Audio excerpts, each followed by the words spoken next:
ఇప్పుడు మనం దక్కుంటూ ଚାଷୀ ମାନେ ଅମଳ ହେଲା ଡିସେମ୍ବରରେ ତାଙ୍କର ଧାନ ଅମଳ ହେଇଗଲା। ଜାନୁଆରୀ 20 ପର୍ଯ୍ୟନ୍ତ ଆମର ମଣ୍ଡି ଖୋଲିନାହାନ୍ତି ଗଜପତି ଜିଲ୍ଲାରେ। ମଣ୍ଡି ଖୋଲିଲା ପରେ ଟୋକେନ୍ ଏବେ ଗୋଟେ ପେଜ 25% ଛାଡ଼ିଲା, ତାପରେ 25% ଛାଡ଼ିଲା, ଅନ୍ୟ ଲୋକଙ୍କର ଟୋକେନ୍ ଆସିନି। ଧାନ ଯୋଉ ମଣ୍ଡି ବ୍ୟବସ୍ଥା ଅଛି ଅବ୍ୟବସ୍ଥାର ଅଛି। ମଣ୍ଡି ପାଖରେ ସବୁ ପ୍ରକାର ସୁବିଧା କରାଯାଉଛି ବୋଲି ସରକାର କହୁଛି, ମଣ୍ଡି ପାଖରେ କିଛି ନାହିଁ। ଆପଣ ଖାଇବା ପାଇଁ, ପିଇବା ପାଇଁ, ରହିବା ପାଇଁ, ଧାନ ରଖିବା ପାଇଁ ସବୁ ସୁବିଧା ଅଛି ବୋଲି ତାଙ୍କେ ସେଠି ବାହାନ ମାରୁଛନ୍ତି। ଆମର ମାନ୍ୟବର ଖାଦ୍ୟ କୌଟି କଲ୍ୟାଣ ମନ୍ତ୍ରୀ ଏବଂ ମୁଖ୍ୟମନ୍ତ୍ରୀ ସବୁ ବିଜେପି ସରକାର କହୁଛି। ଏଇଟା ଦେଖିଲା ବେଳକୁ କିଛି ନାହିଁ, ଲୋକଙ୍କର ଧାନ ଯାଉନି। ଧାନ ଗଲେ ଧାନ ସେଠି 2 ଦିନ 3 ଦିନ 4 ଦିନ ମିଲ ପାଖରେ ରହିଯାଉଛି।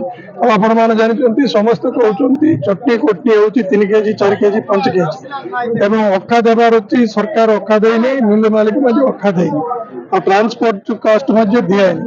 ଏମିତି ବିଭିନ୍ନ ପ୍ରକାର ଅସୁବିଧାର ସମ୍ମୁଖୀନ ହେଉଛନ୍ତି କୃଷକ। ଆଜି ଫେବୃଆରୀ ପଳେଇ ଆସିଲାନି, ଟୋକେନ୍ ଆସିନି, ଧାନ ବିକ୍ରି ହେଇନି, ଧାନ ବାହାର ଅଛି। ଯଦି ଇନକେସ୍ ବର୍ଷା ହେଲେ କୃଷକମାନେ ବହୁତ ଅସୁବିଧାରେ ପଡ଼ିବ।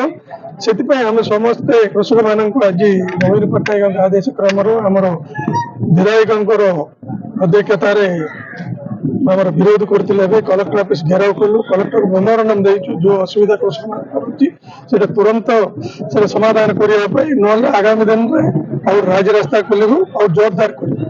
ଆଜ୍ଞା, ଯୋଉ କୁହାଯାଉଛି ଯେତେବେଳେ ମିଟିଂ କରାଯାଉଛି ସେ କହୁଛି ଯେ ସମସ୍ତ ପ୍ରକାର ସୁବିଧା ଦିଆଯିବ, ଯେମିତି ଅଖା ପଇସା ଦିଆଯିବ, ଯେମିତି କୁହାଯାଉଛି ଯେ ଛଟନି କଟନି ହବନି ଏବଂ ଚାଷୀଙ୍କ ପାଇଁ ଯାହା ମଣ୍ଡିରେ ସମସ୍ତ ବ୍ୟବସ୍ଥା କରିବାକୁ। ତ ଏଠି କୋଉଠି ଭୁଲ ରହୁଛି, ସରକାରର ଭୁଲ ରହୁଛି ନା ଯୋଉ ପ୍ରଶାସନ କଳ ରହିଛି ସେ ପ୍ରଶାସନ ସରକାରର ଭୁଲ ଅଛି ନା? ଯୋଉଟା ନାହିଁ ଅଛି ବୋଲି କହୁଛନ୍ତି। ଆପଣ ଯାଇ ମଣ୍ଡି ଯାକ ପରିଦର୍ଶନ କରୁନାହାନ୍ତି। ମଣ୍ଡିରେ ବସିବା ପାଇଁ ତାକୁ ଟେବୁଲ ନାହିଁ, ସେ କୋଉଠି ଧାନ ରଖିବ? ସରକାରର ଭୁଲ ଏଇଟା ସେକ୍ରେଟାରୀ ନାହିଁ, ମ୍ୟାନେଜର ମାନଙ୍କର ନାହିଁ। ଏଇଟା ସରକାର ସୁବିଧା କରୁନି, ସୁବିଧା ନ କରିବାରୁ ସେମିତି ଅସୁବିଧା ହଉଛି। ଯଦି ମଣ୍ଡି ଠିକ ଭାବରେ କଲେ ଧାନ ସେଠି କୃଷକ ପକେଇଦେବେ, ତାପରେ ମିଲିବାଲା ନେବେ, କଣ କରେ ତାଙ୍କେ ବୁଝିବେ।